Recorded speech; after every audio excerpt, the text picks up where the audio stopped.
What are interest rates and how they affect the economies around the world, and how interest rates help the central bank to navigate monetary policy? The Fed is the central bank of the United States, and here we can see a higher than expected rate is positive for bullish for the USD, while a lower than expected rate is negative and bearish for the dollar.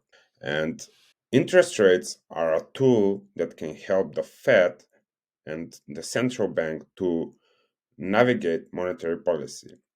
The Fed has a dual mandate, and it's maximum employment and price stability.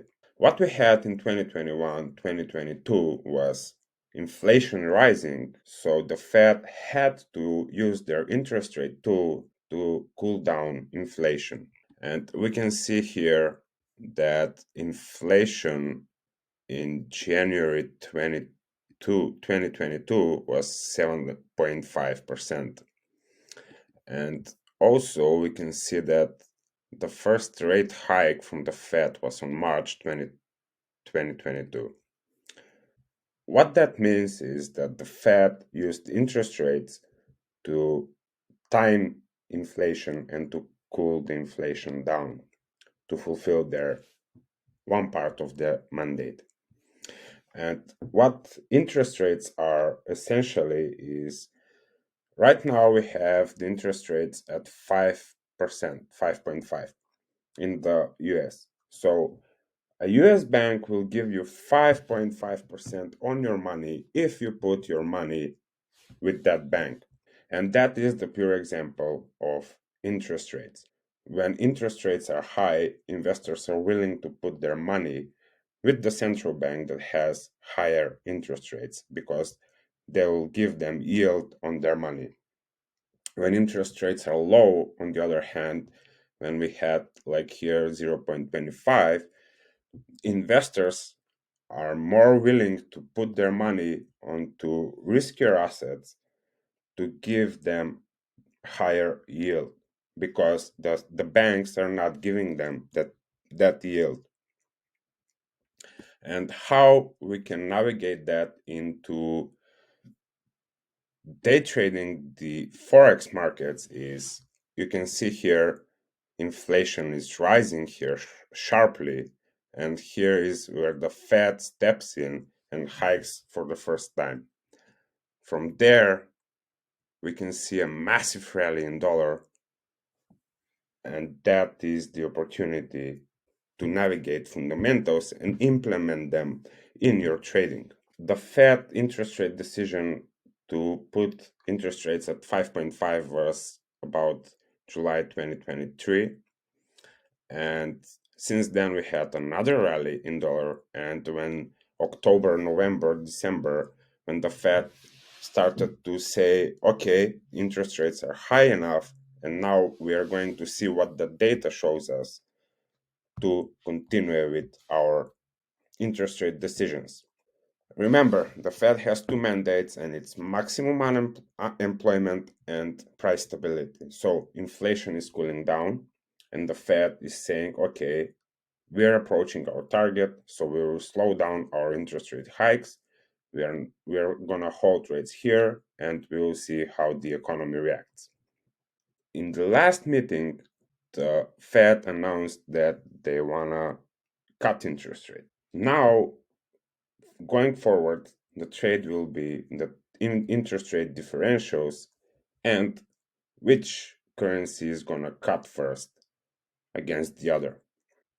We have to know that the dollar is the world reserve currency.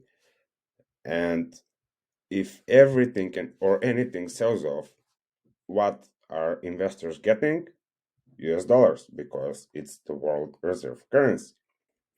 Talking about interest rate differentials, going over to macronomics, I want to show you something.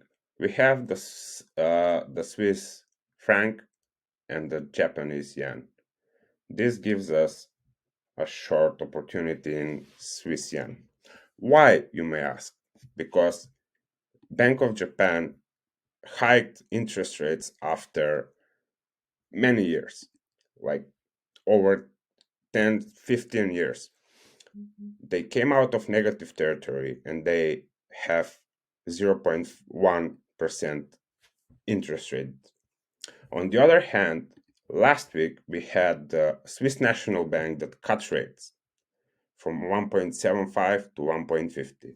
Remember, when interest rates are going higher, the currency is going higher.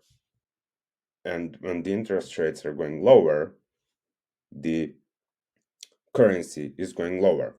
You can see that yen is rising and the Swiss is falling in strength. You can also see that here yen interest rates are positive and Swiss interest rates are negative. You can see that interest rate differential. Going over to the charts, if we see Swiss yen today, biggest mover out of all, let's go down. Like here, you can see the move in the Swiss yen. Let's say measure it from here, like 300 pips since we had that interest rate differential last week.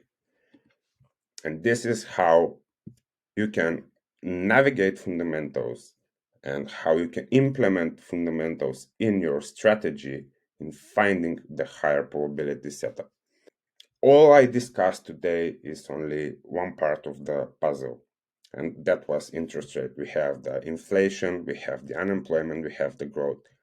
But with macroeconomics, you don't have to know all about this. You will learn as the times go.